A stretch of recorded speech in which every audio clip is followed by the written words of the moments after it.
Crowley left the property in 1913, and that brings us to Jimmy Page. He was a collector of Crowley memorabilia. He was fascinated by the guy, and so he purchased the Boleskine House in 1970. At the time that Jimmy Page bought the house, it was just falling apart. I mean, it was just a nightmare. But Jimmy Page thought, well, maybe this is a good place to write songs, yeah? And so that's why he bought it. And so he began to make arrangements for the house to be restored, but he really didn't spend much time there. In fact, he asked a childhood friend of his, Malcolm Dent, to be able to move in and supervise renovation and pretty much live there, I guess, rent-free.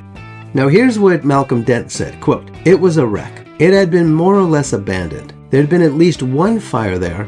Parts of the building were missing, and it had been badly patched up. The grounds, which at one point had been very nicely laid out, were gone to hell." If only he knew how right he was.